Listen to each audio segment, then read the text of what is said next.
ಎಲ್ಲರಿಗೂ ನಮಸ್ಕಾರ. ಇವತ್ತು ನಾನು ಮಾಡ್ತಾ ಇರೋ ರೆಸಿಪಿ ರೈಸ್ ಬಾತ್ಗೆ ಬೇಕಾಗುವ ಇಂಗ್ರೀಡಿಯೆಂಟ್ಸ್ ನೋಡೋಣ. ಇಲ್ಲಿ ನಾನು 2 ಟೊಮೊಟೊ ಕಟ್ ಮಾಡಿ ಇಟ್ಕೊಂಡಿದ್ದೀನಿ. ಹಾಗೆ 1 ಇಂಚಷ್ಟು ಶುಂಠಿ, ಬೆಳ್ಳುಳ್ಳಿ 1 ಗಡ್ಡೆ, ಅರ್ಧ ಈರುಳ್ಳಿ, 1 ಹಿಡಿ ಆಗೋಷ್ಟು ಪುದೀನ ಸೊಪ್ಪು, 5 ಹಸಿಮೆಣಸಿನ್ಕಾಯಿ, 1 ಹಿಡಿ ಕೊತ್ತಂಬರಿ ಸೊಪ್ಪು, ಕಾಯಿ 4 ಟೇಬಲ್ ಸ್ಪೂನು. ಹಾಗೆ ಒಗ್ಗರಣೆಗೆ ಪಲಾವ್ ಎಲೆ 2 ಪೀಸು, ಸೋಂಕಾಳು 1/2 tablespoon, kasuri methi 1/2 tablespoon, ಚಕ್ಕೆ 2 ಪೀಸು, ಲವಂಗ 4 ಪೀಸ್. ಹಾಗೆ ರುಚಿಗೆ ತಕ್ಕಷ್ಟು ಉಪ್ಪು, ಒಗ್ಗರಣೆಗೆ ಎಣ್ಣೆ. ಈಗ ಹೇಗೆ ಮಾಡೋದು ಅಂತ ನೋಡೋಣ.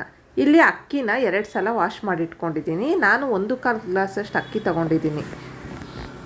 ಮತ್ತೀಗ ಮಸಾಲೆಗೆ ರುಬ್ಬೋದಕ್ಕೆ ಕಾಯಿ, ಬೆಳ್ಳುಳ್ಳಿ, ಶುಂಠಿ, ಪುದೀನ, ಕೊತ್ತಂಬರಿ, ಹಸಿಮೆಣಸಿನ್ಕಾಯಿ ಎಲ್ಲ ಸೇರಿಸ್ಕೊಂಡು ನುಣ್ಣಗೆ ಪೇಸ್ಟ್ ಮಾಡ್ಕೋತಾ ಇದ್ದೀನಿ. ಈಗ ನುಣ್ಣಗೆ ರುಬ್ಕೊಂಡಿದ್ದಾದಮೇಲೆ ಈಗ ಸ್ಟವ್ ಮೇಲೆ ಒಂದು ಕುಕ್ಕರ್ ಇಟ್ಕೊಂಡು ಅದಕ್ಕೇ ಆಯಿಲ್ ಸೇರಿಸ್ಕೋತಾ ಇದ್ದೀನಿ.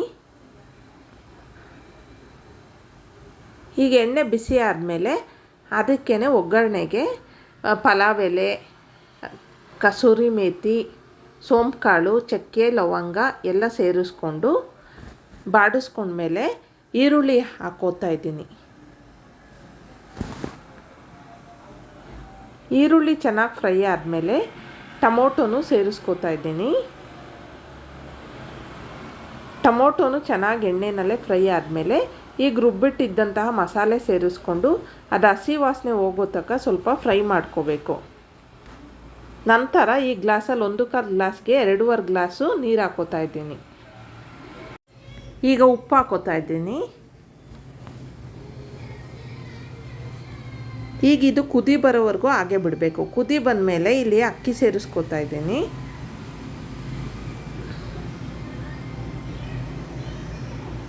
ಈಗ ಕ್ಲೋಸ್ ಮಾಡಿ 2 ವಿಷಿಲ್ ಬರೋವರೆಗೂ ಹಾಗೆ ಬಿಡಬೇಕು.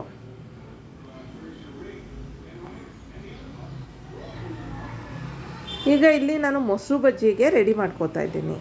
ಮೊಸರು ಸ್ವಲ್ಪ ಹಾಗೆ ಕಟ್ ಮಾಡಿ ಇಟ್ಕೊಂಡಿದ್ದಂಥ ಈರುಳ್ಳಿ, ಕೊತ್ತಂಬರಿ ಸೊಪ್ಪು, ಹಸಿಮೆಣಸಿನ್ಕಾಯಿ ಎಲ್ಲ ಸೇರಿಸ್ಕೊಂಡು ಮೊಸರು ಬಜ್ಜಿ ಎತ್ತಿಟ್ಕೊತಾ ಇದ್ದೀನಿ.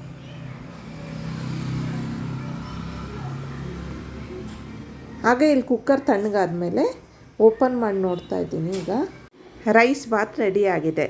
ನೀವು ಟ್ರೈ ಮಾಡಿ, ಲೈಕ್ ಮಾಡಿ, ಕಮೆಂಟ್ ಮಾಡಿ, ಶೇರ್ ಮಾಡಿ, ಸಬ್ಸ್ಕ್ರೈಬ್ ಮಾಡಿ. Thank you.